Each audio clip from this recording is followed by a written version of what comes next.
Okay, well, I finally have a rectangular quilt to deal with. As you recall, I've been trying to widen the quilt so that I could establish a width, because I started with this square in the middle, and then I decided to grow it. And really, you want to start with maybe 2 rows and then grow it top and bottom. But I kind of started with a square center and a ton of batting. And then I decided, oh, you know what? I kind of like how this is going, and I figured I better widen it before I get to my goal, an experiment of testing quilt in the hoop on just the ends, the bottom end, the bottom edge, and the top edge. So I was able to get my width. It's going to be, I think I figured it would be about 62 inches. 62 inches wide, because I am going to put a thin border all the way around it, or at least on the sides where these flying geese are. I'm not going to put a thick border because I already have thick borders in here. Log cabins and all kind of crazy things. So, and eventually I'd like to get back to the idea of, putting applique on. I think I've resolved myself to the fact that I'm going to quilt it in the hoop just as normal with my nested blocks, and then come back and embroider a patch with fusible interfacing on the back, the way Eleanor Burns does it, and a lot of people are doing it. And then just iron that on, and then maybe tack it down around it like I did these. But with that method, I probably won't tack it down with a satin. I probably stitch a die line on this quilt, a basting stitch, then press my patch on, my applique patch on, just kind of touch it and tack it down with the iron, and then come in with the embroidery machine and do a blanket stitch to secure it further. So, and I could add those here and here, or not. I could just leave it. But as I was adding my width, I added these flying geese blocks, and it was like one column of flying geese, and there's more on the other side. So the rest of this quilt is just hanging over. It's getting big. Now this edge, I lined everything up flush with the edge, but this edge, my flying geese came down longer, 5 inches longer than my existing quilt. So I had to come up with this strip here and fit it in. I had to do partial seams. So when I stitched the column on, I stopped like about right here on this existing border. I stopped like 2 inches before the end of this border. And then I laid the quilt out and measured this distance from here to here, and added a half inch, 1/4 inch and 1/4 inch on the other side. And then that would be the length of my strip. Well, I misjudged it. So I ended up having to do some finagling. Let's see. On this strip here, I had to take it apart because it wasn't meeting. And I had to cut off 1/4 of an inch down this polka dot and then re-sew these two together. So that didn't match up. And then on this side, it didn't match up. This whole column was way too long. It was a 1/2 inch too long, longer than this strip that I had sewn on, that I had just sewn on. Because first you sew the strip on and then you finish the partial seam. Well, I couldn't finish the partial seam because this column was a 1/2 inch too long. So I looked at this column and I was like, well, I can't be changing all these yellow strips. You know, I could have cut them down. I can't because they're already quilted. So the only one I could make narrower is this one. So I did.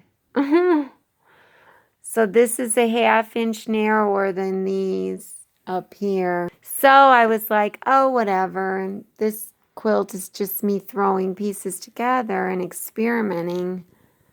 But I'm starting to fall in love with this quilt because, you know, and I wanted to say something to one of my friends on YouTube, Stephen Bland, who's quilting, you know, manually with his sewing machine, and he's proud of it now, and I'm proud of this because this is organic.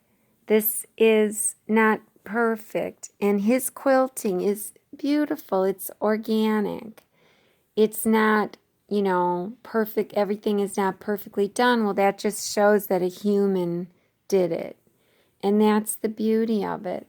So, and this quilt is going to be so soft and so nice to cuddle up with. I can't wait. I mean, I have organic things that I've quilted by hand. I have a long arm. Why am I doing this? Because someday I might sell my long arm. I might move. I might not want to bring it with me. It's huge. It's not computerized. So I'm stuck with doing organic type quilting, and I haven't quilted the center of this star. I don't know what this is going to be, a pillow or something. I was practicing on this fluffy Dream Puff. It's by Dream Quilters or something. And then here's another organic one that I did freehand on my long arm. So it's not perfect whatsoever. It's very flower power, you know, 1970s. But again, you know, it's it's a mess, but it's organic, and it looks like somebody just did this, like they drew graffiti on the building. And that's what we want to remember and have our children remember, is this kind of beauty. So let's love our quilts, even though they're not perfect. So anyways, yeah, so I wanted to quilt in a hoop. Yeah, I'd love to computerize this monstrosity of a long arm here, but it's too much money. I mean, it's too much money. And if you spend, say, $6,000 or something for one of the cheaper automated systems, you could really damage your machine. So I have thought about selling this and maybe getting just a cheap long arm that's computerized. But I don't know. Now I'm starting to kind of fall in love with the organic aspect of all of this and all of our human errors and so on. So we'll see. So I kind of have a computerized system. We have our embroidery machine.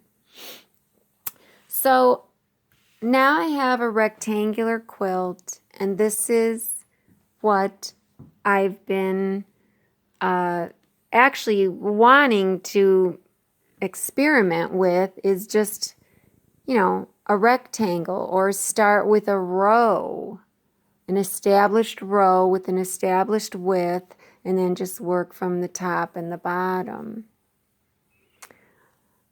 So, and the reason why I have to do it in that linear fashion is because I don't want to have to worry about flipping my design and so on.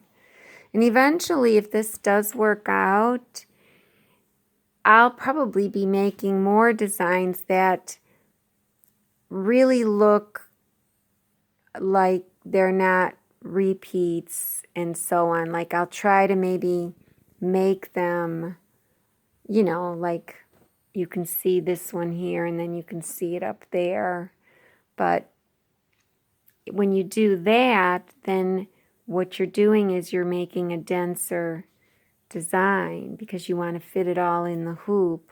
Or I could make an A and a B version like some people do.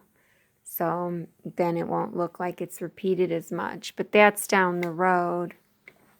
I'm lucky I can get these done. My circles pattern is really nice. You cannot see where that begins and ends. So that one is quite nice. And I think the next quilt I do try with this idea is I'm going to use the circles. So anyways, I'm ready to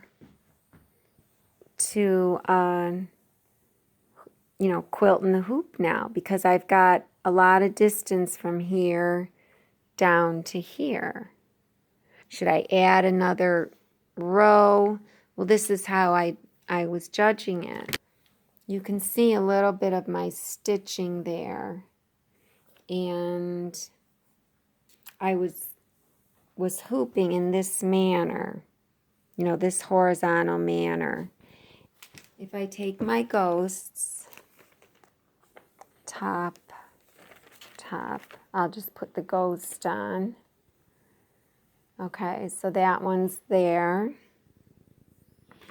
And then, so my next hooping would be right there. And this was all I had.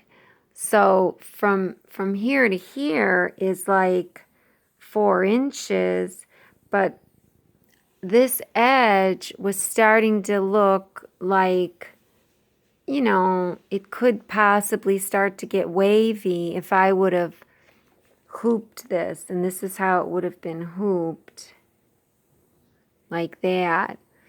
And so now this is like 3 inches from the edge of this border before I sewed this on.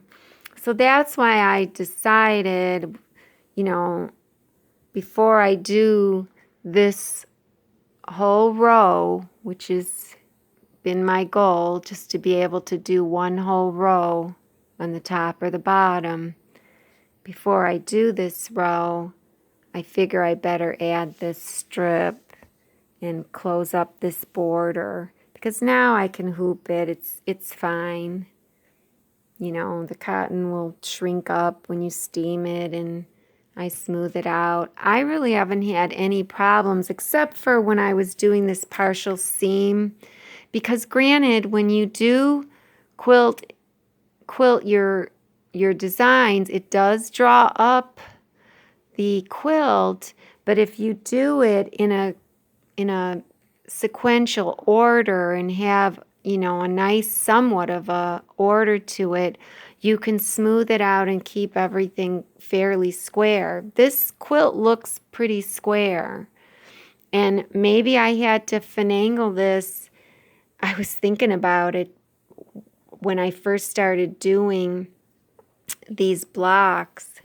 Well, one of my columns, I didn't square up the blocks. And I'm thinking it might have been that other column. I didn't square them up. And I think, no, it was this column here that I didn't square up because this was the longer column. And after I attached everything, I said to myself, oh my gosh, you didn't square your blocks. So then I ended up squaring up those blocks. And this one, let's see, it matched here, okay, as far as that went, but my strip was too long. I had to make this polka dot narrower. So, yeah, I don't know. So it's uneven. I messed up. But like I said, I didn't even think I'd like this.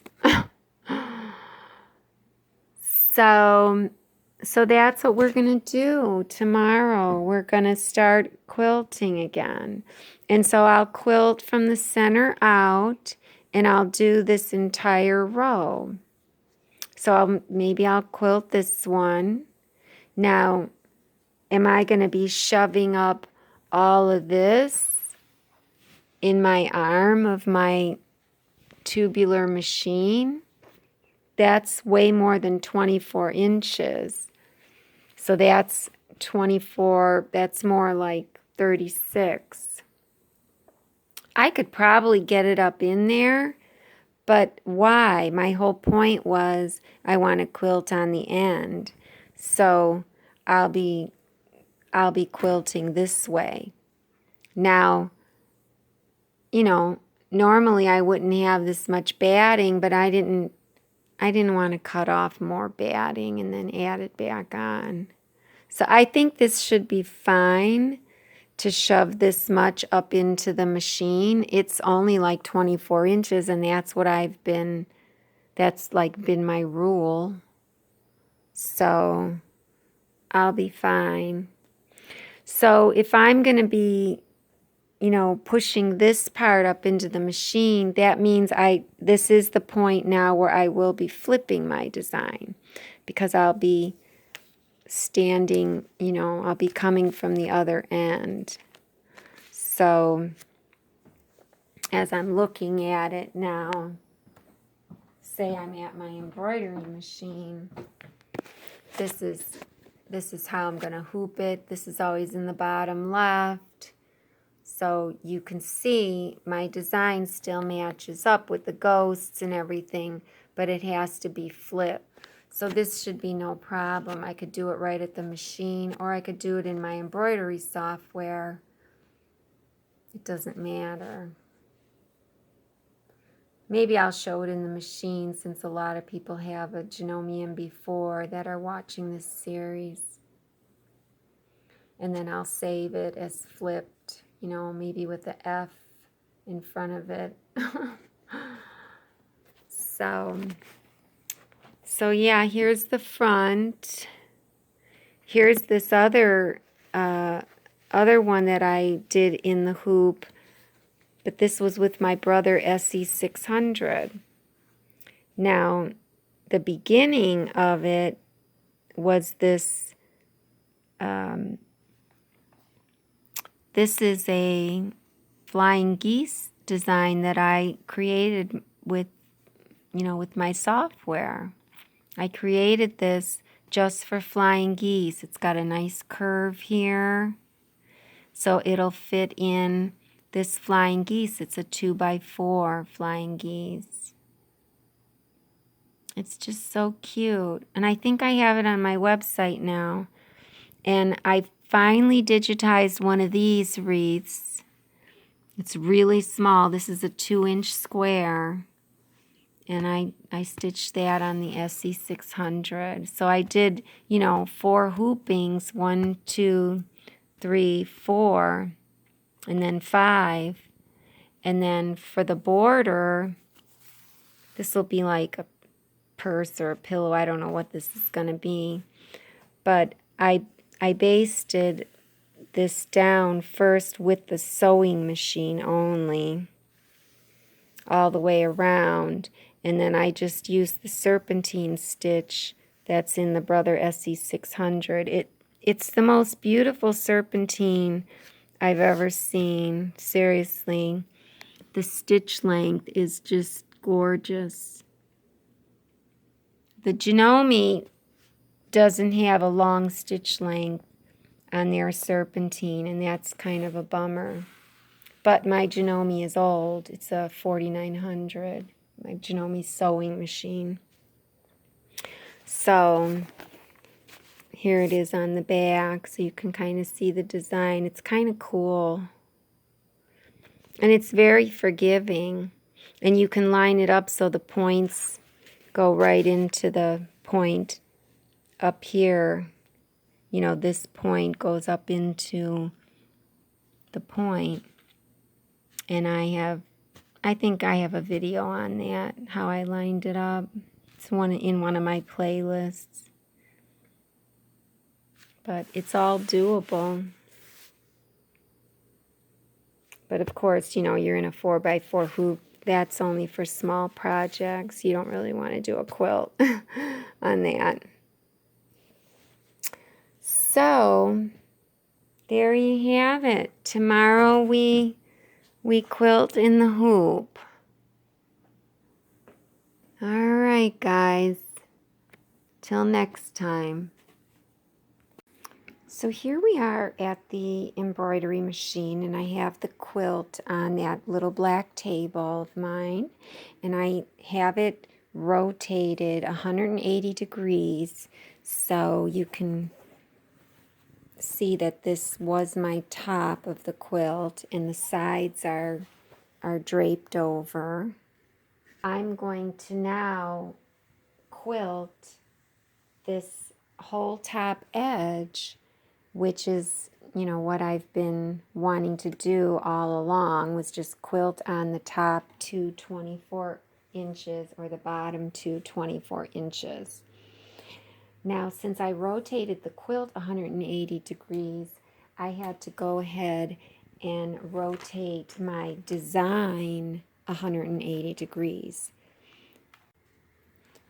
So when you're lining up your templates, they're easy to rotate because originally they were like this, top, and now the top's here. So we would just rotate them around, put them on a previous stitching, which right here is my previous, and just go through the whole process and then take your future one. There's my top. Rotate it and put it down and slide it underneath and so on, and go on with the process. So it's easy with the templates. You just rotate them 180. With the design on the screen, well, our Janome Mb4s do not have the option of rotating, banging into the side of the screen and then saying, I can't rotate it, say 10 degrees, and that's what I need to do. If I'm going 180, I have to go like this, you know, 10, 20, 30, 40. So as soon as it hits the side of the screen, it stops and gives you an error. So some machines, like the Brother SC600, it's a newer machine. If I would have told it to rotate and, you know, say it was like this, and if I told the machine to rotate this huge design, the Brother SC600 will start to rotate, and then if it hits the side of the screen here, or the side of the hoop, it will just go like this, and it will rotate the 180 for you. Well, the Janome Mb4 won't. It'll get here, and then it'll give you an error. So what you could do, and that's what we're going to do, is here's your design. There's the top, but we want it to look like that. All you do is there's a flip feature on the edit screen. So you just flip it horizontally and then flip it vertically, and there it is. Our top is down here. It's rotated 180. So it does let you do that. And then we'll save this design with the needles assigned, but we'll save it as flip M1 swirl in the RCS unit. So we'll do that when we get to the machine. And since I already did one of them here, I already have it saved in the RCS, but we're going to disregard that. We'll start from scratch when we do this. So I'm going to go ahead and hoop this section now. I'm in the center of the quilt, and I'm at this bottom edge, and I really only have backing. Like, I have a lot of batting to shove up in there, but it worked fine. I don't have a lot of backing, and I thought about that, and I thought, should I have added more backing, because, you know, this is starting to fray? And I was like, no, then that's more I have to shove into the back of the machine. And I have been using a 3/8 of an inch seam allowance when I was adding backing, because this good fabric, that greige fabric that's woven, you know, like the old-fashioned weave, it does fray easier. So I'm fine with that. I have plenty of backing to hoop. Now the hoop is going to be in the right direction, but let's see, if I put my future template on, let's just put it in there. Here it is rotated. Slide it under. I'll line it up with the lines on the quilt. Try to correct myself as I go. My crosshairs aren't really lining up. Let me see how good I did my ghost, though. I didn't do my ghost that great, because I just kind of threw it on here. So that's pretty good. So now we'll slide this under. I'm looking at this line, so this log cabin here that I made isn't the greatest, but no worries. Everything is fine. So I'm kind of split the difference. You could see this ghost does not match with this, but let's see. If I moved it down a little, it would match a little better.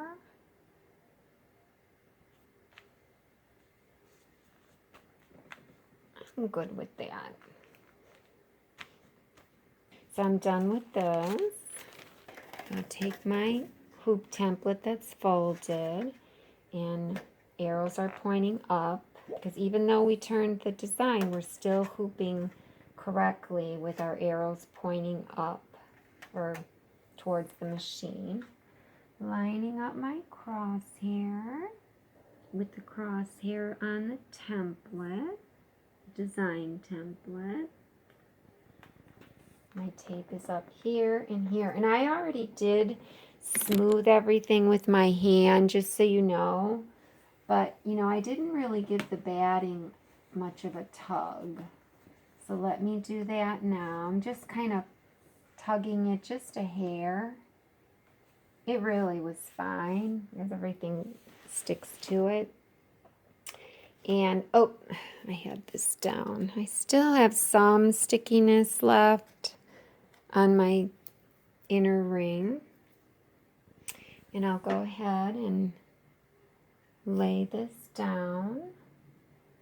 Sometimes when you lay it down, you can still take this center and try to place it so that it lines up with those centers in this line.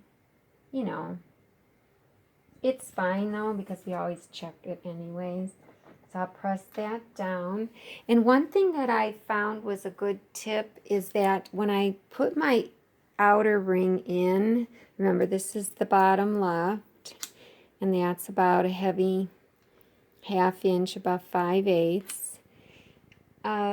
It's probably a good idea to slide this in from a side that's already been quilted, like maybe over here or maybe this corner here, and then kind of slide it towards this unquilted part, because then you have no risk of pushing that bottom layer, that bottom backing.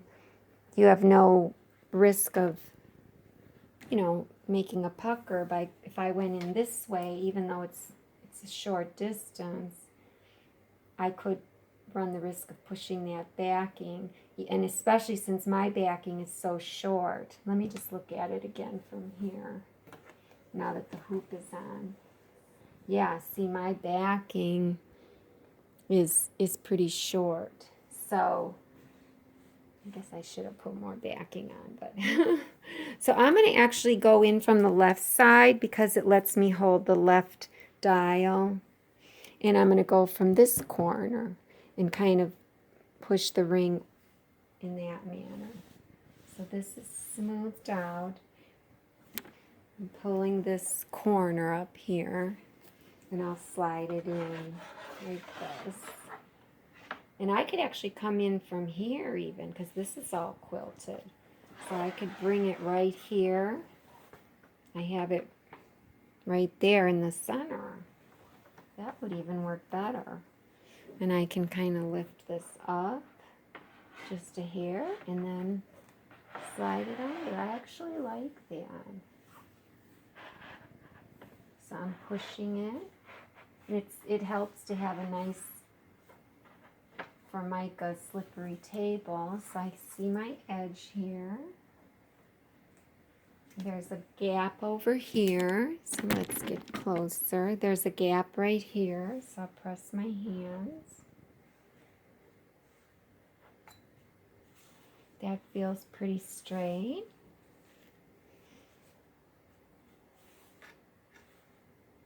Gap there.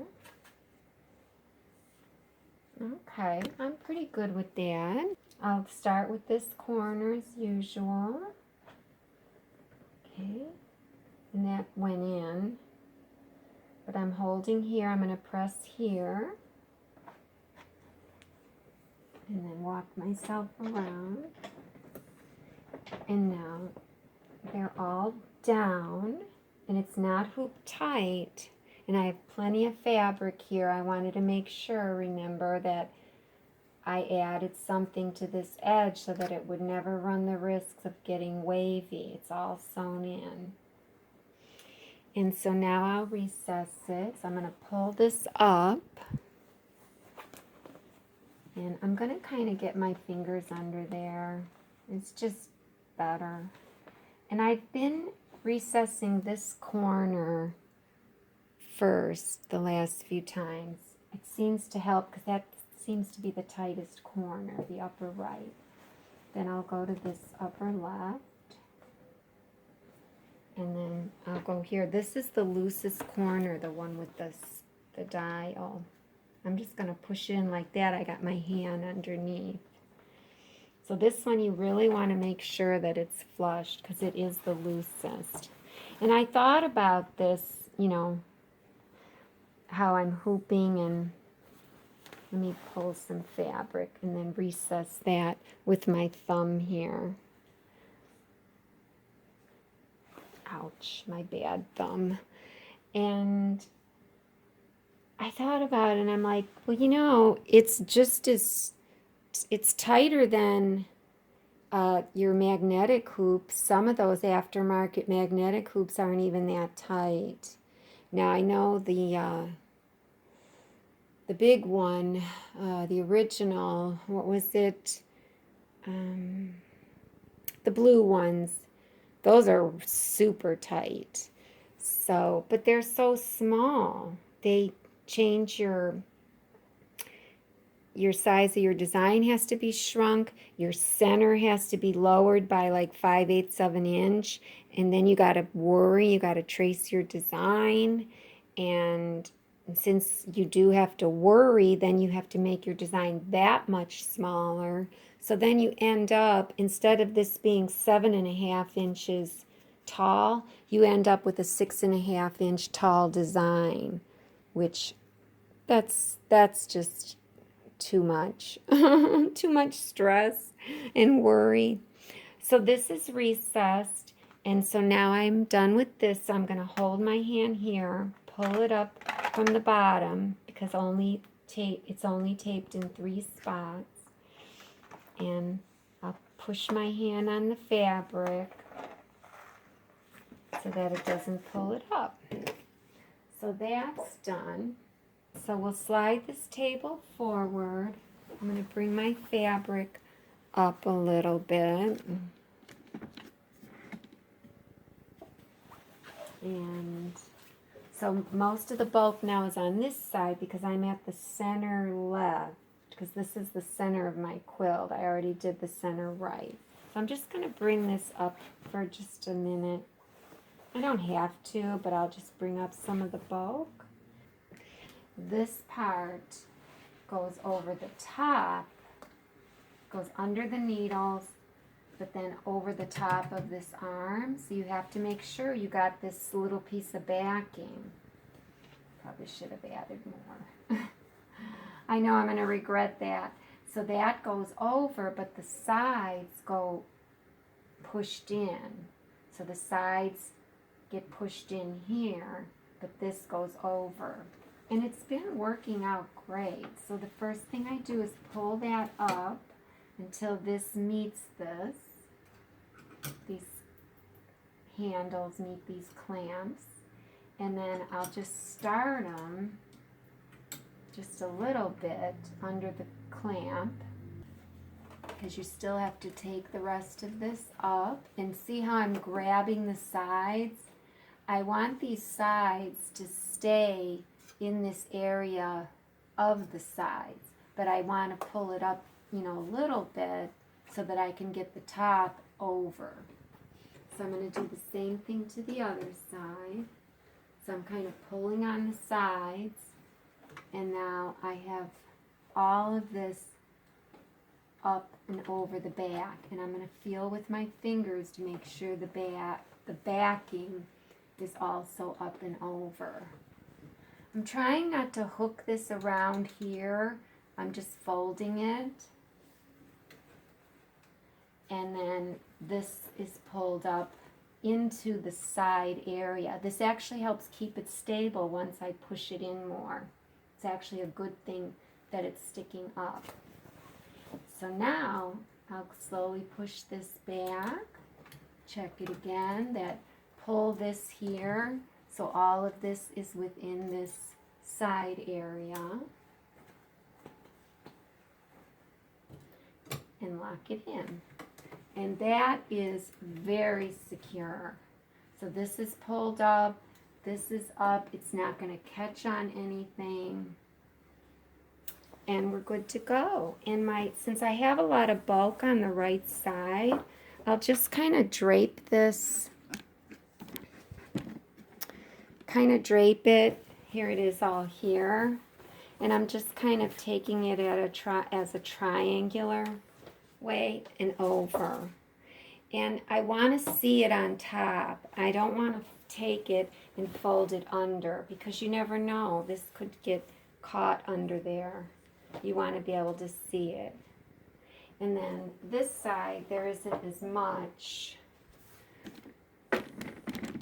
There isn't as much over here, but you can still make a triangle with it and bring it up.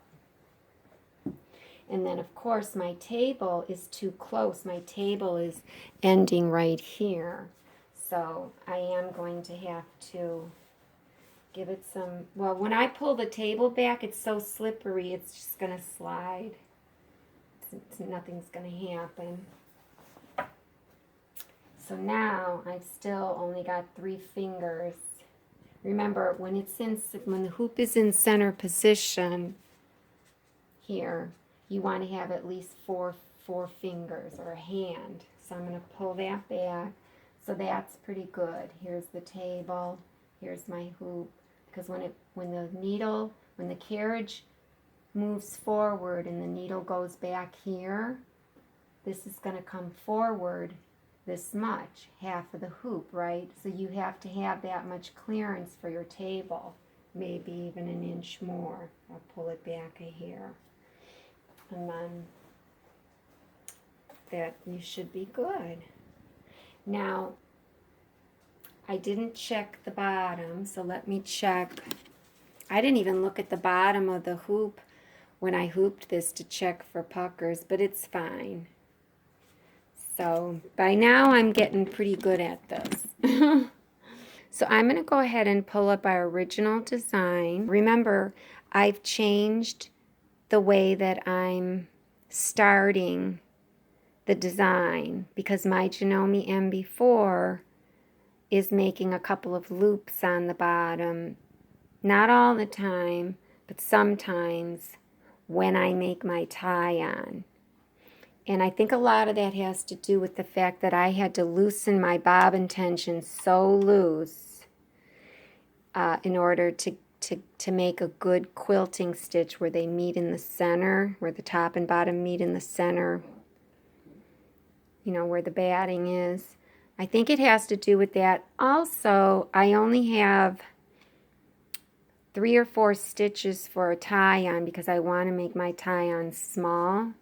I've noticed if I let the machine make a tie-on in addition to my tie-on, that means it's staying in the same spot for about 8 stitches. Then I have no problem with a loop forming on the bottom. But then I have this big tie-on. It looks like a little circle. It's cute, but I didn't want that.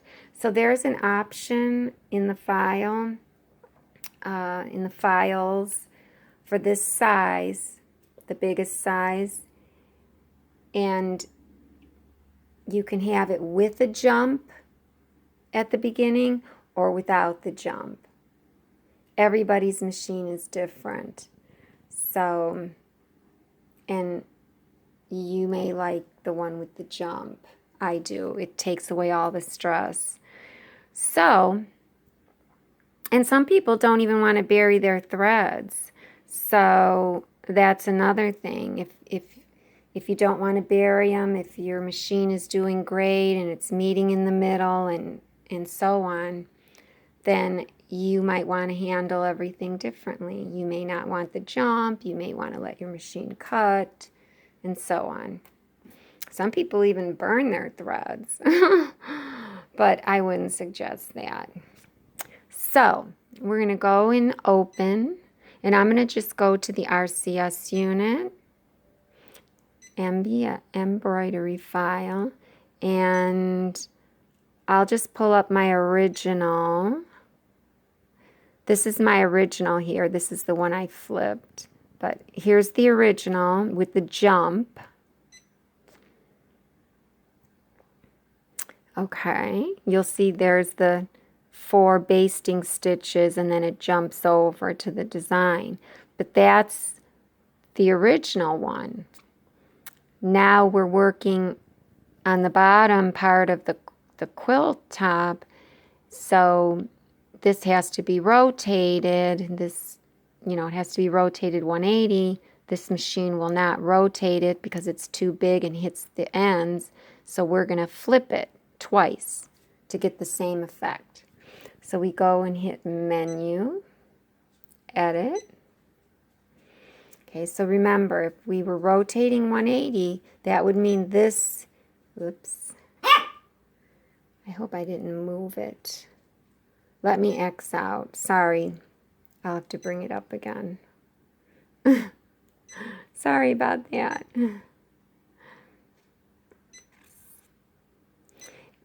This machine doesn't show you how much you've moved it, and that's one thing that I wish they would add to our software. Okay, so Menu, Edit, And these 4 basting stitches, we want to see them down in this corner because that would be the equivalent of it being rotated 180. So we go not into rotation, but we go to the next page. And here's our 2 flips. So it doesn't matter which one you hit first, but you got to hit both of them. So we'll just hit the top one, so to flip it. So now this will be over here.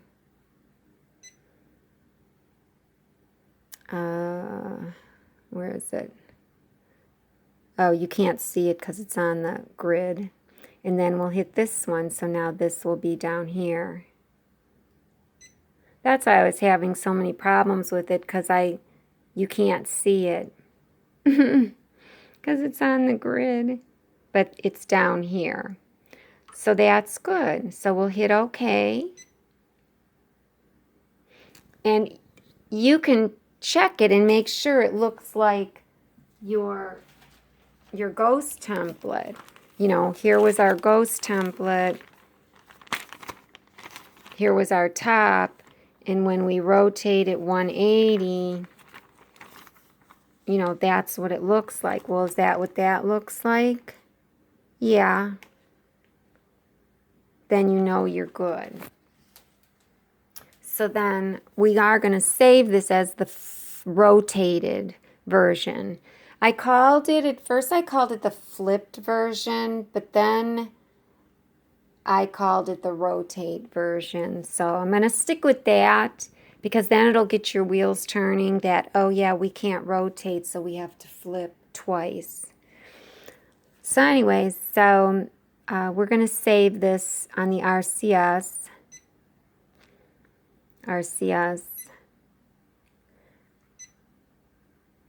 I already have it saved, but if you were going to save it for the first time, you would just, here's what they're naming it, and you would click on rename and type in your name. But since I already saved it,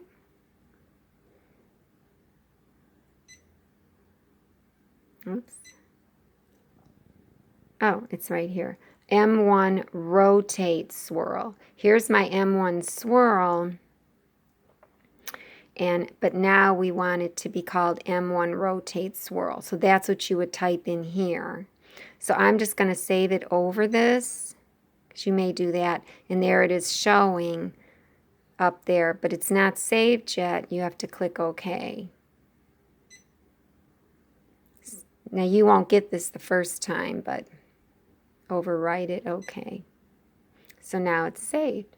So now we're ready to go ahead and do our center and rotate check just like normal.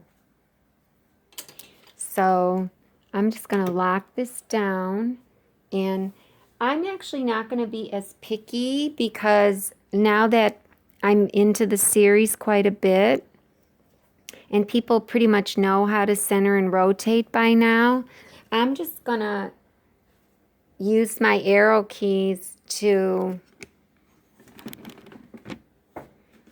I pushed this down. Sorry, I know I wasn't on screen. So I pushed the needle down, the presser foot down, and locked it. Because remember, we have to use these buttons to do our center. So it's easier to just lock this down. So I'm just going to go ahead and kind of eyeball it. I'll go forward maybe 3, 4, 5. That looks good. So I went forward 5, and then I'm going to look at it straight on. And I should go to the right, because it does seem off quite a bit.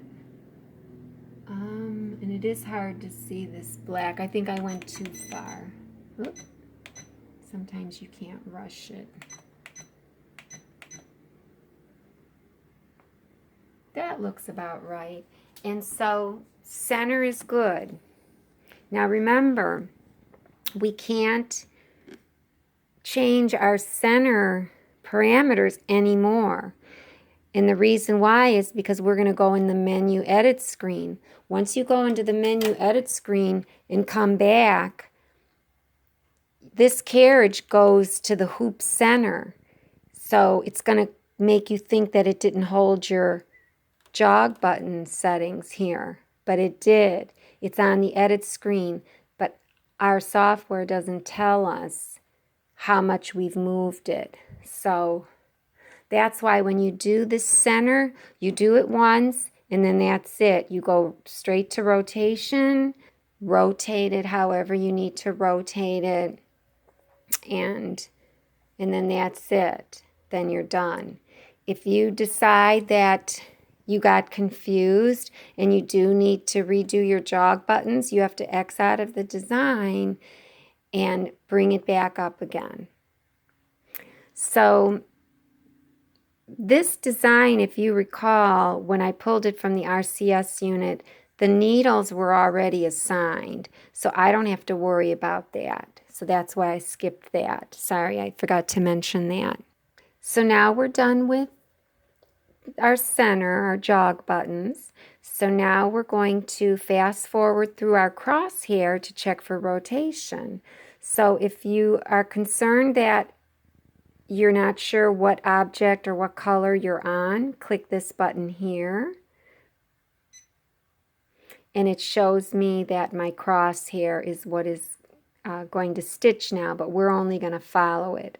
So we make sure our table's far enough away, and I'll hit this F forward button once. And that's the first stitch of the crosshair. This design, since it's rotated, the start of the crosshair is down here. I actually like my crosshair to start on the vertical, but I usually like it to start up at the top, but it's okay. I'm fine with it. And when you check for rotation, you only have to check either one line or the other. And if you really want to be OCD, you can check both, but for rotation, that's all you need to check for. Center is different. For center, you have to check both axes. So anyway, so we're on the first stitch. I'm going to go forward a little bit more so I can see. And I'm going to look at it straight on. It looks like I'm right on the line. So I'm going to just keep fast forwarding. So I'm hitting this F button. And I'm going to see. And see how easy it is to see if you're off as it moves through that vertical crosshair. So I'm just holding down the F button. And so now down there, I'm right on. And since this design is so forgiving, I'm really good. So I don't even have to rotate this one. So I'm done. I can take off this template. I'm done tracing the crosshair, so I'm going to fast forward to the next thread color, which is the design. So here's my thread, fast forward, and see it's going down to this bottom right corner. I have to move the camera a little bit and adjust my fabric. And if I had a side table, that would be great. I really wish I could change my routine a little bit. So it's way down there, so I am just going to move this table forward just a hair, and I'll keep an eye on it. Okay. So now I'm on my design. The needle's going to, I believe it starts up at the top and goes down and then over. There's no tie on or anything, so it just makes like 4 basting stitches and then jumps over. But because of these 4 basting stitches, when it jumps over and makes this tie on, that tie on is beautiful. It's got something to pull against. It's pulling against this stitch line as it's making its tie on. So we're going to pull up the bobbin thread. So that's really all I have to do is pull up the bobbin thread. So I'm going to push my tension lever here back, and I'm going to take my finger and push my finger on the fabric here. You know, there's a bar underneath it. The tubular bar is under there. And I'm going to press my finger in the fabric and then pull the thread, because I just don't want to bend my needle. This is a 7511 needle that I'm using. I'm using the standard Janome embroidery needle because I'm using embroidery thread. So anyway, so that's why I press my finger down. If you're worried about possibly getting caught by the needle, I guess you can move your finger off to the side or pull thread from up here. You know, pull it down. So anyways, so I've got some top thread. I'll take the tension lever and pull it forward. I'll press start. I get a warning, and I'll press start 2 times fast. Pulls up the bobbin thread. And now I'm just going to hold it off to the side. I don't even need to hook it because it's just going to make 4 stitches. It'll be fine. So I've got it down here to the side. I'll press start, get a warning, and press start once.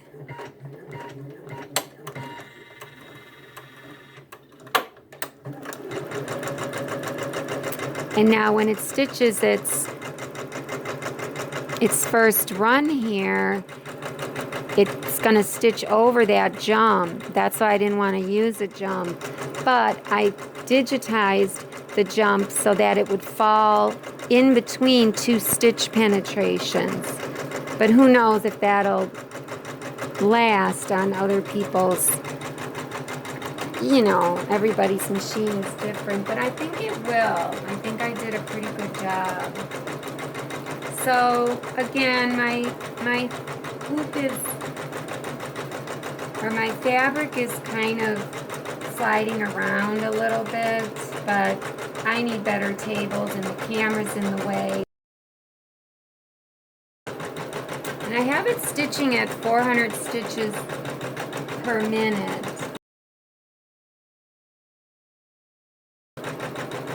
So I have the same 40 weight thread, embroidery thread, makes its jump, and just 2 stitches there. So I have 2 long jumps that I can vary my thread tails. I have 40 weight embroidery thread on the top and 40 weight in the bobbin. So it's not embroidery thread, or it's not bobbin weight thread in the bobbin, it's embroidery weight thread, because you know it's a quilt. So we're all done. We can just pull it out and bring it on the table. So it's nice. The table's right here. Everything was very secure.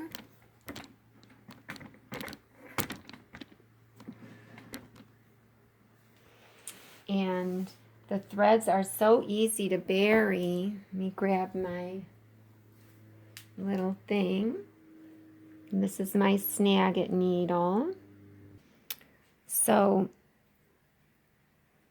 you can see we have both tails up here, and I'm just going to go ahead and take my needle and kind of, because there is a slight little tie on there. It does make a slight, the machine itself makes just a slight tie on. So I've got both of them. And you can use a thread ripper to do this if you're worried about your needle, which I should be.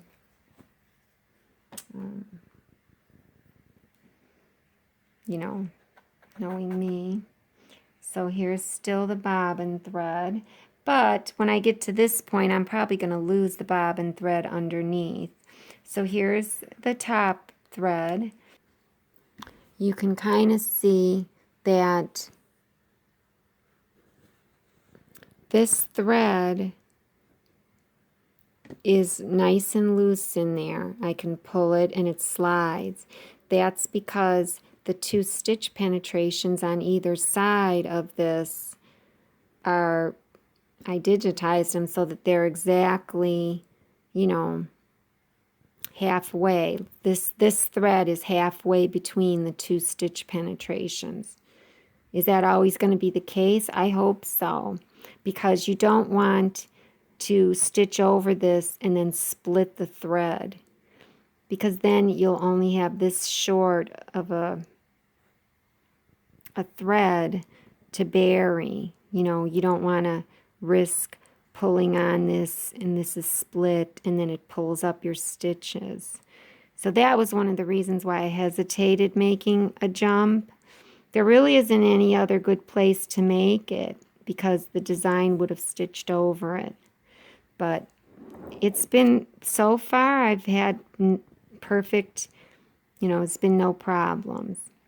So I'm going to just take this and feed it through here to the back, and I'll bury that one in the back. And then this one here, you really can just pull it. It should just come out, but it does make a little bit of a tie because that it has to in order to trim. So if you just take this here and kind of pull on it a little, it should come right up. It's just in the fabric. So if I'll pull that up. So I have 2 top threads now that I'll just feed to the back.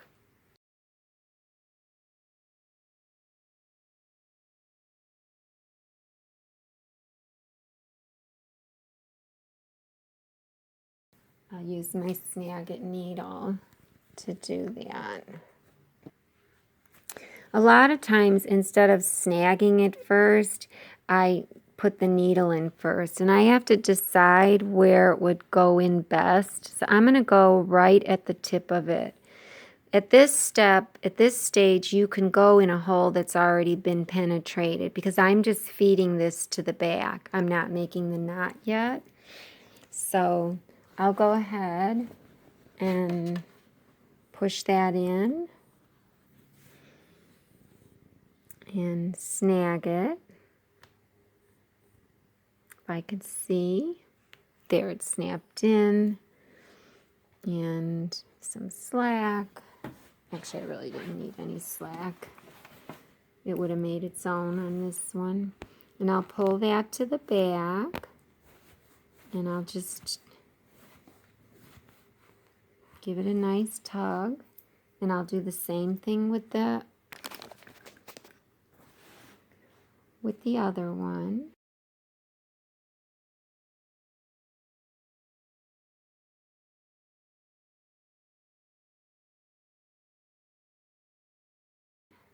So again, I will, oh, that one is way under there. So I'm kind of going in at the tip.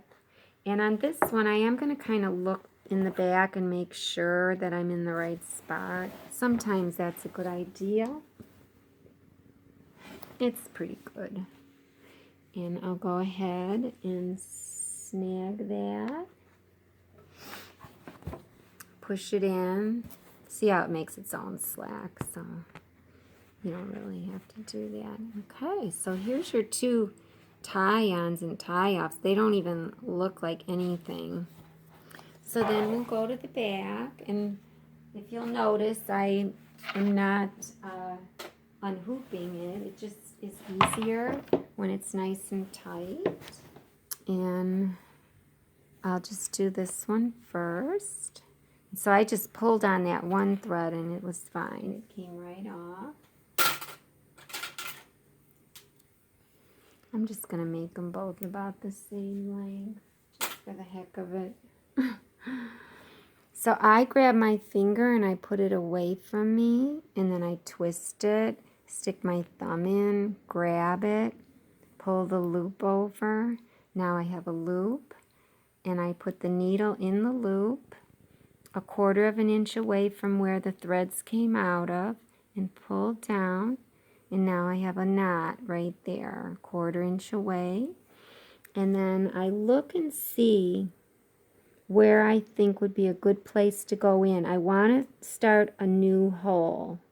So I'm going to go right next to it, but at the tip. And I'm going to go in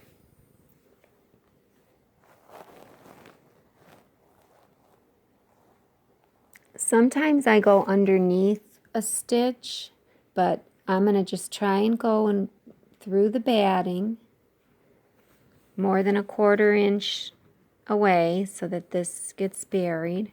I don't think I went through the other side. No, I don't feel anything. Pull this up, snap the thread in, pull out some slack, push it, whoops, that wasn't good. Push it in, pull it, and it's snapped in. And then pull on the threads, slant my needle, or slant my scissors so I don't snag the fabric, and we're all done with that one. And then this one is the same thing. All right then. So it looks good. I know there was a little bit of wrinkling there, but that's fine. That'll wash out and it'll be fine.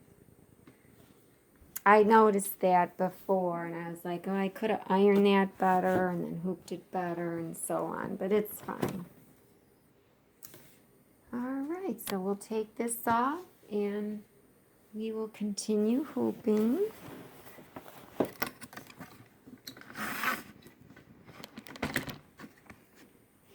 So we can take a look at the back and pull the top hoop out.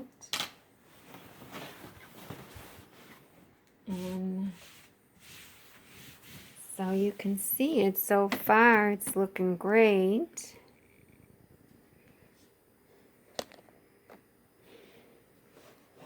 This was where I did the applique, and then here's these two that I just did down here. And so I'm doing this entire row right here. So I did the center two, so I can go this way. Let me see. Now, we're on the back of the quilt. Yes, it has to be rotated, but we're on the back of the quilt. It also has to be flipped, this template. So now, there we go. Now I'm lined up. So, same thing with this. I mean, I'm not doing it from the back. I'm not embroidering from the back, but I'm just saying. So we have it rotated. We have to flip it because we're on the back. So that lines up now. So you'll see that my future, I have, you know, I have enough backing there, but I am cutting it close. I probably should have added more backing for this. But since I already did these two, I'm just going to keep it consistent. So then when I do add the backing, I'll have a line, you know, where I do my accordion folds and then add the backing. It'll just be one straight line. Yeah, I just didn't want a lot more things to shove up under the machine. And I if you recall, I didn't feel like cutting off all my batting. I felt like just working with it. I cut off a little bit of it. So I'll hoop this one, and then after I hoop that one, maybe I'll go and hoop the other one. So I'm just going to keep working out on this long edge. So, because over here is going to be the same thing, you know, I'm going to have just as much up here. And I'll just go all the way out. So I've got 2 more hoopings here, and then 2 more there, and then I'll be done with this edge. Now what I could do is, while I'm on this edge and I'm in this groove with a rotated design, maybe I will go ahead and add my backing, add more backing. The batting is already here, so I could add more backing. But what do I have as far as, I may not have enough front, so let me bring this to the front and see. Okay, I'm going to put it in the direction that we were in.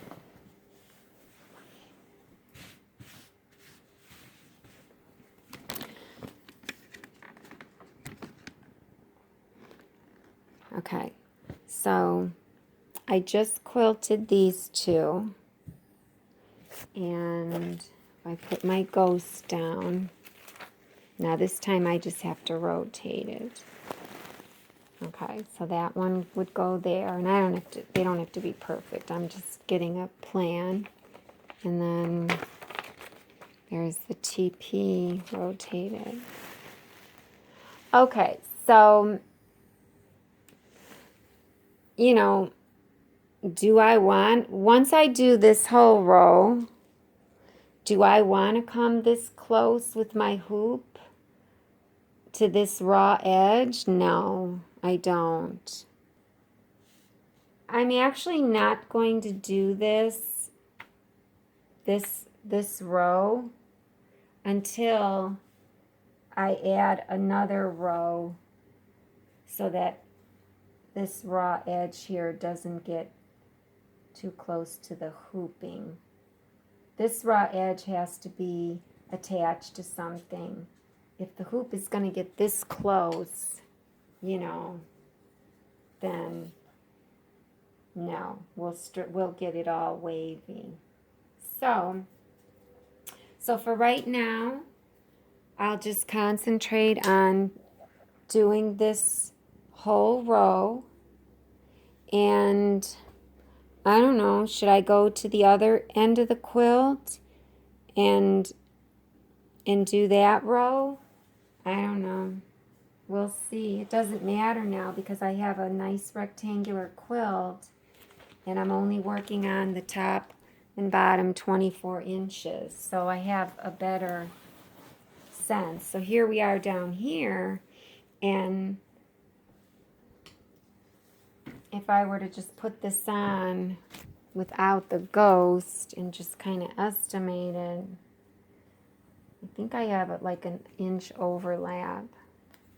You know, I could do this bottom row, but I have no batting and backing. I have to add more of that, which is no problem. At least I don't have to add more blocks yet.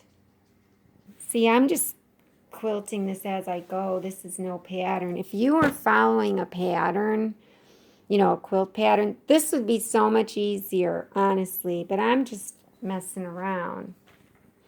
So we still got it flipped around, so let's see. So this goes here, and then this would be here. So I have plenty of space to do a row here. So I have my work cut out for me. I have a whole row that I can do here, but I have to add more backing and batting. And then I have that other row to do on the other end. Now when I do this row, I'm going to have the quilt flipped around, what I call right side up. Okay, because my light green was always in the top right. So I'm going to be using the original file when I do this row. But we're not doing that yet. So I will just continue with this row back here. I'll just smooth it out.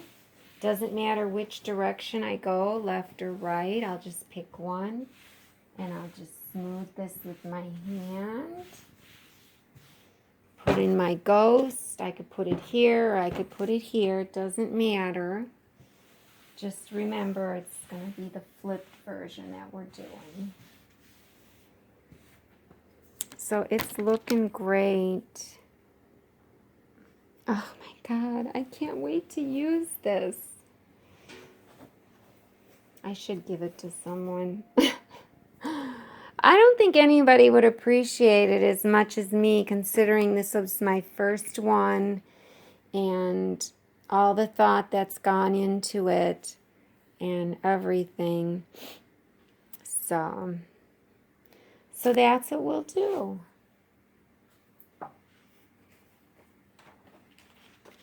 Grab our ghost. This is the top. This is rotated. I'll put it on. Let's see. Put it on. Try to line it up with the lines on the quilt as best I can. Take it down. Take this one top, rotate it, slide it under. And you can get pretty fast now that, you know, I have the routine down. And it lines up there with that ghost, this and this stitching, which is nice, you know. That's why you only need 2 ghosts, because this will line up with your side ghosts. You know, I got side ghosts here and everything. So this looks pretty good with the quilt lines. This line and this line on the cross here.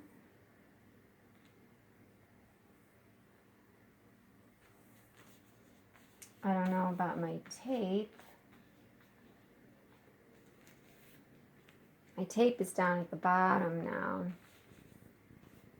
So the center one is here, but that's fine. So then I don't need this. That tape is dwindling. And I will just keep going with those. Put this on, crosshairs, and we will just keep moving. So I probably won't see you guys until, maybe when I add more backing and batting, I'll show that again on this side. When I add more, I'll just show that. All right, see you later.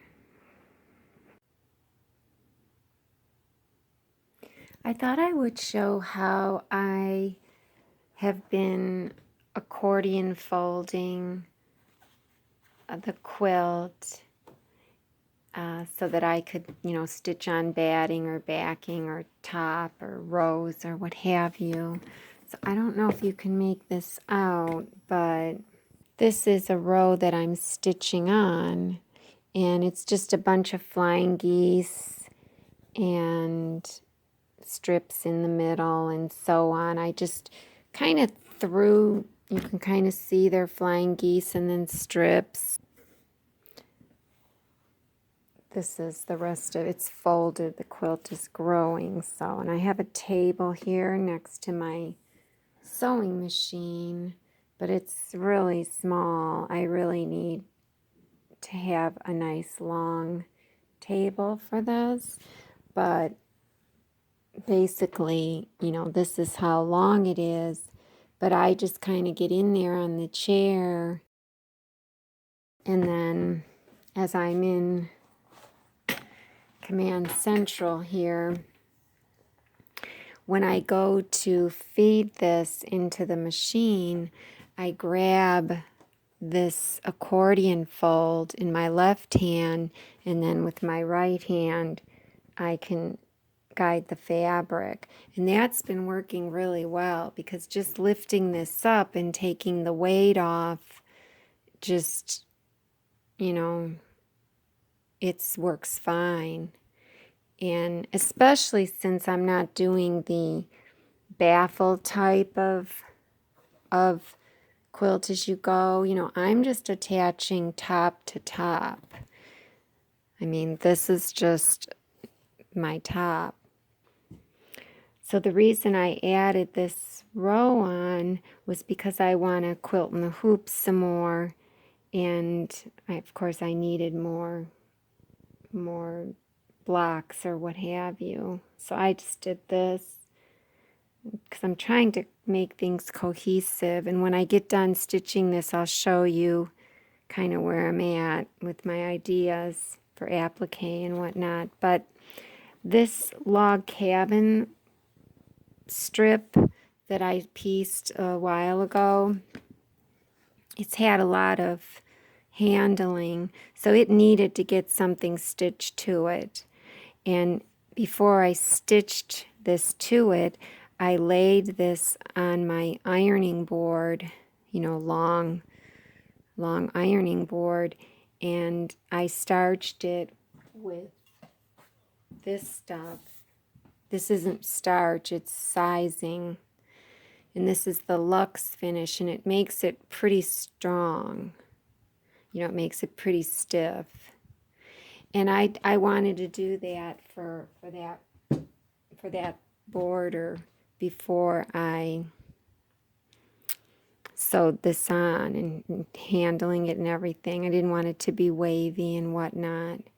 You know, I did the trick that Donna Jordan does from Jordan Fabrics, where I laid this steel ruler on this strip while it was kind of wet with the starch and kind of moved it. I laid this right on like the seam, the existing seam, and made sure that that existing seam wasn't wavy.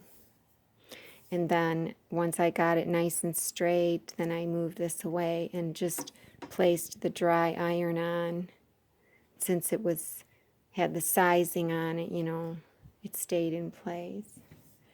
So now I'm just sewing this row on, and I think after this row, you'll see I did add a lot of batting. I think I can maybe add another row below this one. So I don't know what I'm going to add. I could add a different type of blocks going across. So we'll see. I'm just not sure. So I'll go ahead and get that sewed on. I did want to kind of show how I'm using these. These are strips from your bathtub. They're like for a bathtub, and they come off so easy, and they are helping for piecing. I do really like them, and you can readjust them. I don't like using any kind of strips though on this table, because these are those tables that move around, and you know, I wish it were all, you know, this were all tight and secure. Now the Brother SE600, it only has this little thing on it. And yes, I could use this instead of this table, but I want them both. I want the best of both worlds. I want a big, huge table, but I want it to be secure. So I don't have that, so I have to make do. But I use the Brother SE600 for piecing, and I also have this tape on there as well. In fact, on this machine, I think I doubled up the tape. There's 2 layers of this tub tape, you know, so you don't slip in the bathtub. It works great. So, and the other thing I'll show you later is this Janome 1/4" foot. It's a great foot. And the reason why it's great, I'll show you.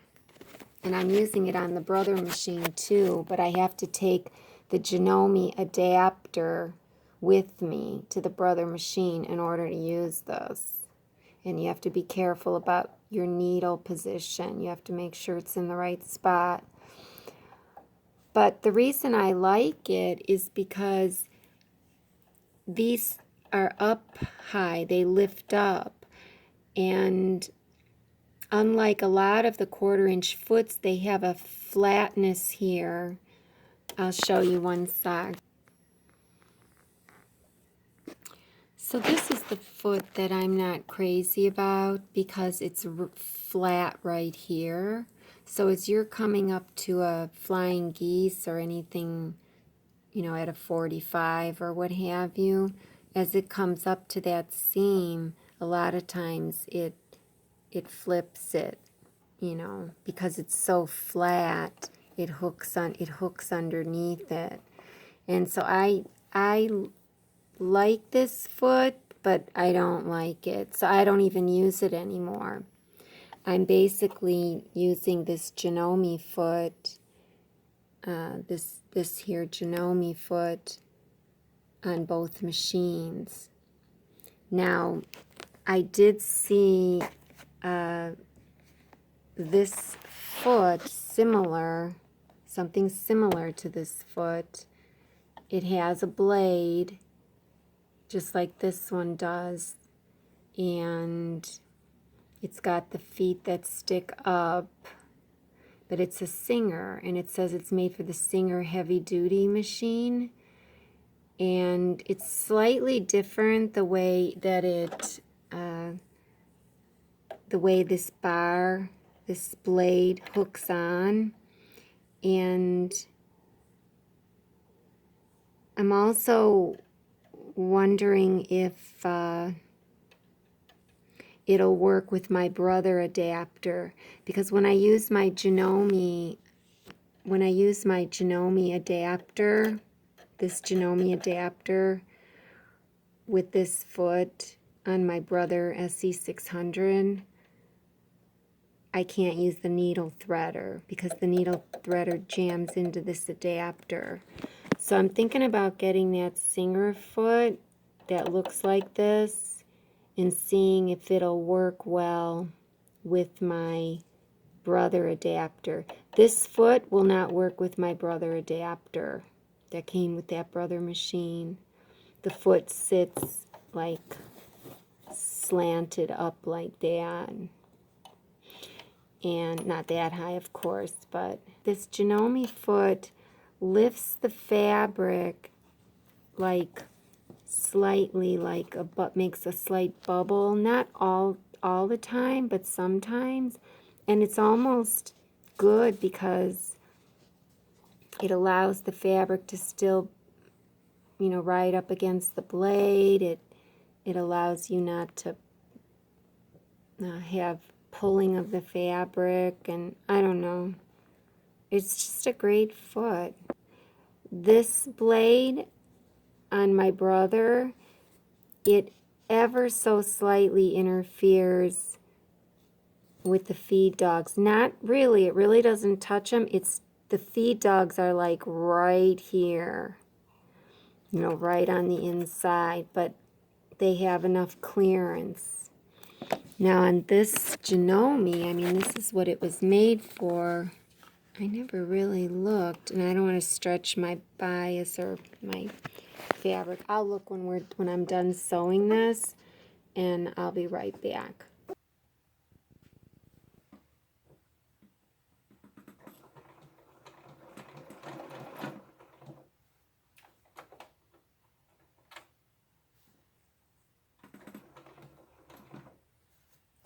I don't need a stiletto because I have long nails. I probably should get it though, but you know, you have to use it with your right hand, and I'm left-handed. Okay, so that's stuck on there. There's a bulky seam in some spots. That's because I'm just making up this quilt pattern as I go, so some of my seams aren't sewn or aren't pressed, you know, in the right direction for less bulk, basically. So I'm just kind of winging it. I didn't think I'd like this quilt. Now I'm really liking it.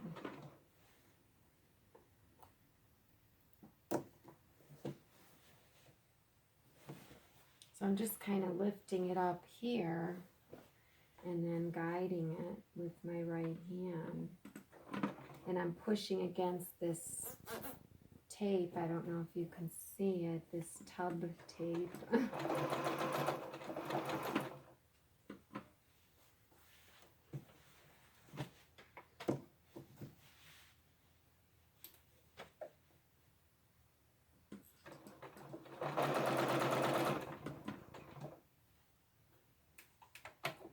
Lift up every so often.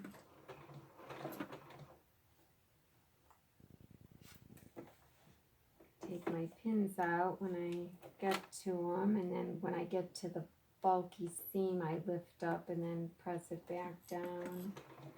And then just use my fingernail as my stiletto. It's funny, I can use my right hand for that, but I can't hold the stiletto with it. Funny how the brain works. So I just keep pulling it up as we go. Getting a good workout with my left arm. It's my only exercise.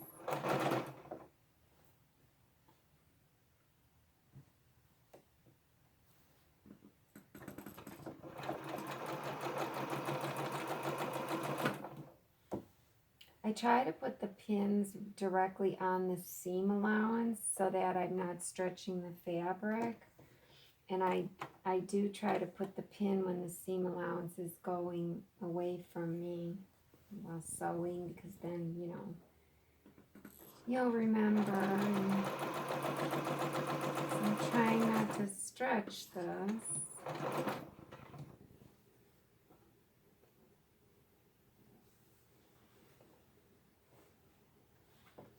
I guess I don't have to put this over my shoulder because I've got the table so close to me, and I have my chair moved over so much. So, because you know, when you put this over your shoulder, you can stab yourself with your pins.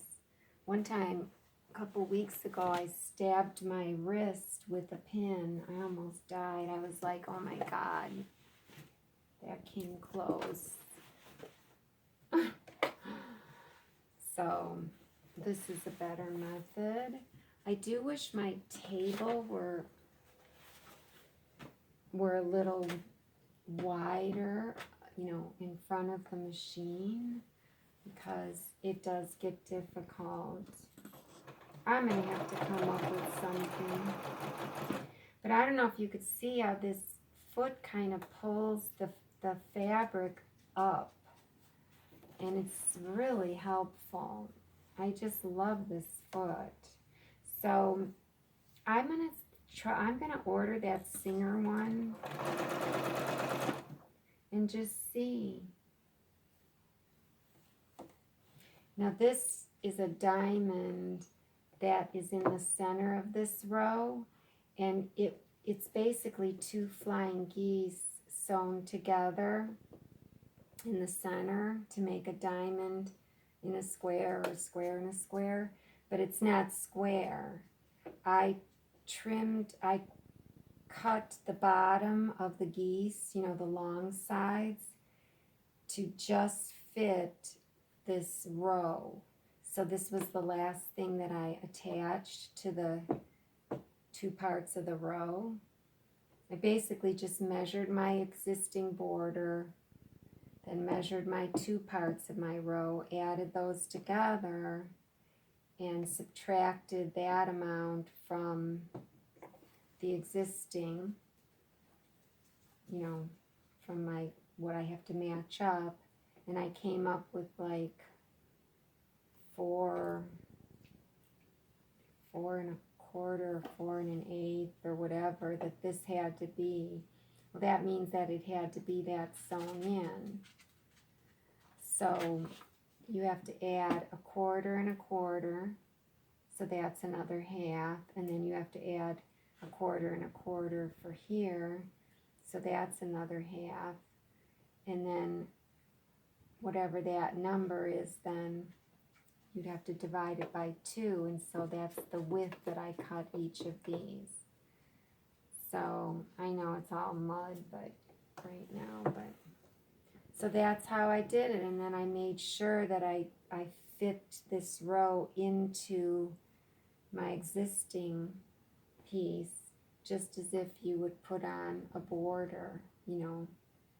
I did the 2 ends. I didn't mark my center. I just kind of stretched the 2 ends because this has so many seams. I just stretched it to see where it would be even or smooth. So I kind of cheated. I didn't feel like finding the center of the existing.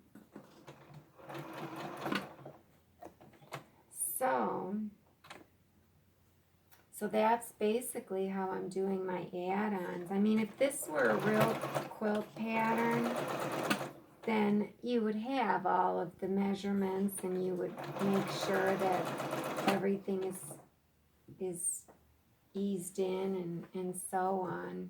But I'm kind of making it harder than it has to be because I'm making up my own pattern.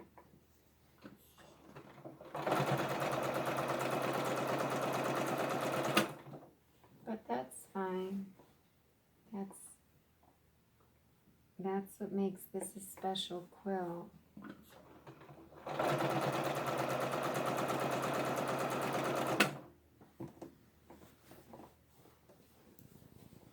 So doing the accordion fold is just so helpful.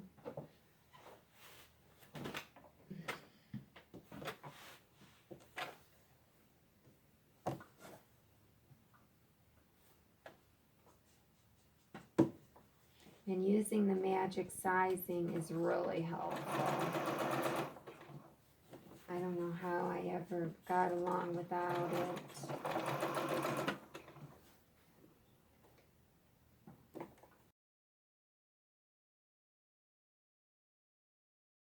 And this one right here, oh my gosh, it's a bear. It's gonna be, I wondered if I should have taken some stitches out and repressed these seams open, but I didn't. That's why I don't like attaching flying geese to flying geese. But this wasn't the issue, it was underneath. There's these flying geese under here and it caused a bulky seam here, so I should probably get one of my helpers. I don't have any of them with me here to get over that seam. I mean, this is kind of too thick, but I'll just see. Oh, that's better. I should have used it on the other ones.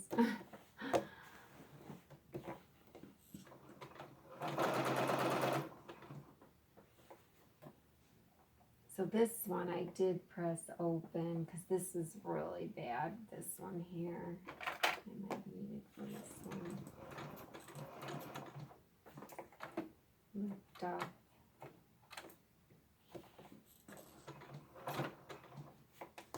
This is where you need a stiletto.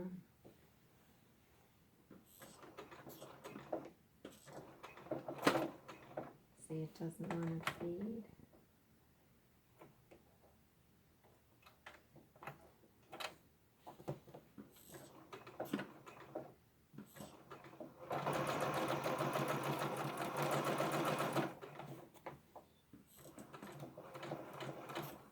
I wonder what I'm gonna back stitch. Just, oops, I was just gonna do it once.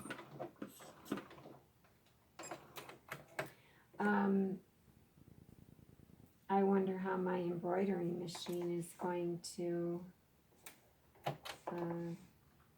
respond.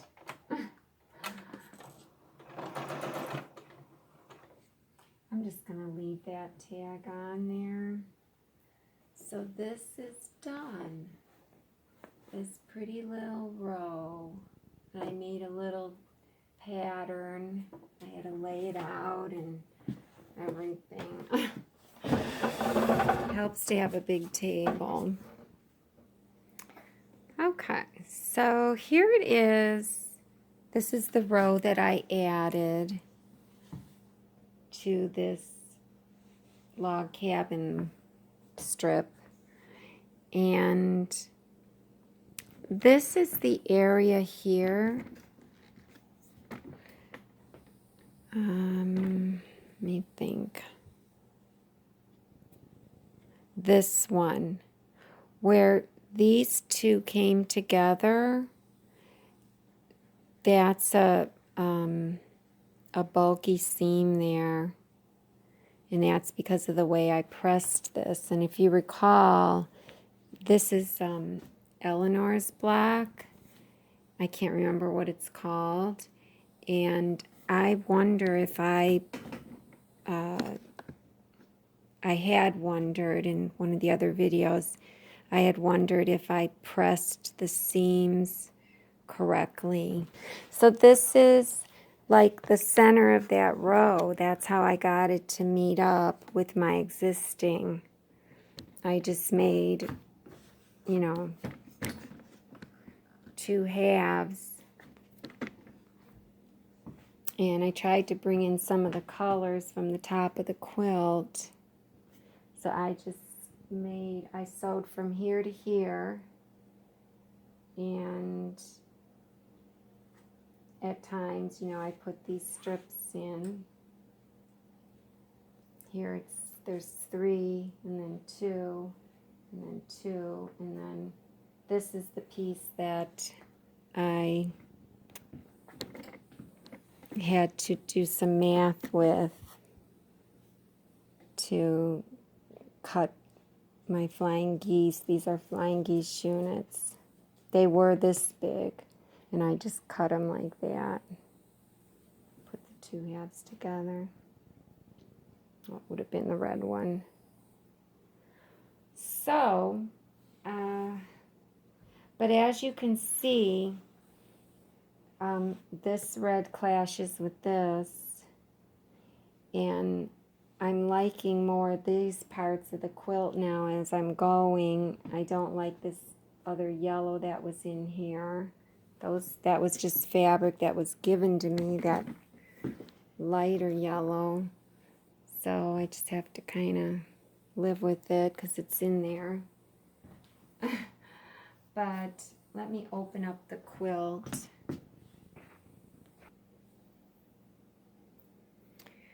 Okay, so trying to get the entire quilt in is not easy.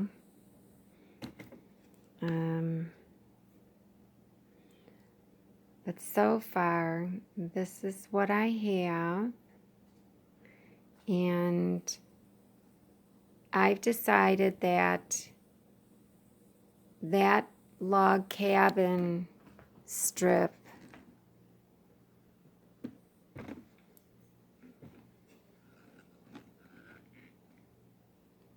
right here and here, I hate it. It's clashing way too much with the new colors. So, and here's the thing, I've been wanting to add applique and couldn't figure out how or what, or, you know, well, guess what? I'm going to add a bunch of applique all along here and there and try to cover up most of this color so that it's not a dominant part of the quilt.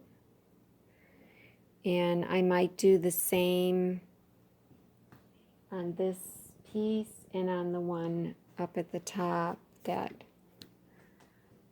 one that's similar to this one. Put an applique there and there.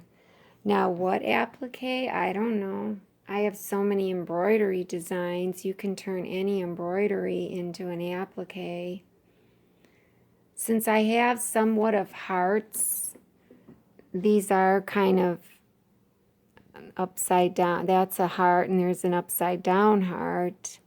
I could add some heart appliques here, you know, but I won't do that until I'm all done quilting the quilt. I've decided. Even though I'm going to have a lot to shove into, oh yeah, that's right, I forgot. I'm going to have to do it. I'm going to have to do it soon. So after I quilt this and quilt into here, that's when I'm going to have to applique it, because I won't have, you know, I won't have to worry about shoving too much fabric into the machine. This is like 24 inches of batting and backing. My last quilting was way up here. I don't know if you could see that. This here. So let me grab my hoop. So let me think now that this is horizontal, and this was the top of the quilt.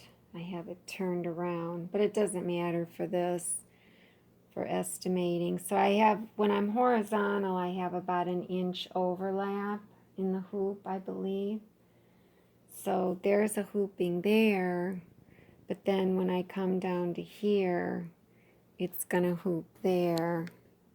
So I basically can only do one row, which is fine. I might just do that. So I don't know. Then I'd have less to shove up into the arm of the machine. Of course, I'd have this, but I wouldn't have to shove any top up. However, you know, I do have to be careful with my raw edges. But when I hoop it here, it's going to be hooped way up here. So this isn't even going to get affected. I'll be hooping way far up here. So maybe what I'll do now is I'll quilt this entire row. So that's about, and remember, I don't quilt all the way to the end either on the sides. I'm leaving that because I don't want to mess with these edges. So the farthest I came here was right here. You can kind of see it. I don't know if you can see it, but I can. It's like right there. How many hoopings? That's 1, 2, 3, 4, 5, 6 hoopings. And I like this actually because I never get bored. So I just did some piecing, and you know, like I used my imagination and that. I made some design of some sort, and now I'm going to quilt. Things are going to look a lot different when this color is covered up. It's just ruined everything. If anybody has any advice on what kind of applique to put in, I am really thinking about hearts.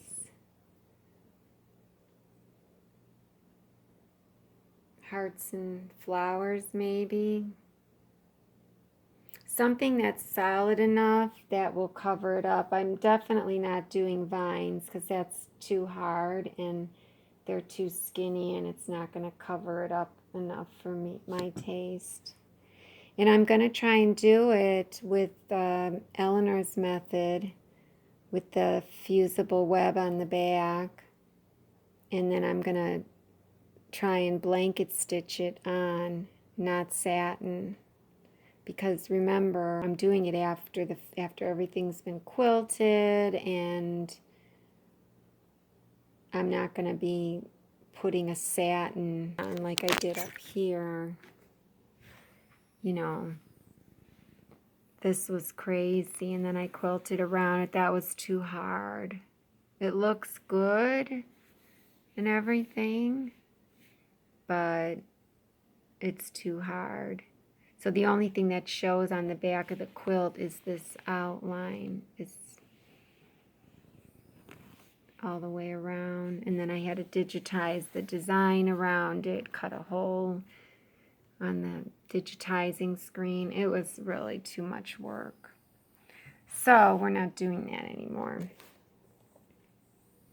But I might use this design as one of my hearts, and I might just make it solid, and who knows what I'll do. But I'll make the patch or applique separate. Whatever I make is going to be separate. So if it's going to be an applique that has embroidery in it, like this one has, it's an embroidered patch basically. If I do that, then I don't want to do that though. I just want to make solid applique shapes with maybe a little bit of embroidery for, like, you know, if it were a leaf, maybe make some veins going through the leaf or what have you. I could make this heart and just have the outline of it going through the shape. I don't know. You know. I don't know. The sky's the limit. So that's that. So I guess we're going to be going back to quilting now. It's really not bad. And I still have those 2 squares in the center to put some applique in. So, all right.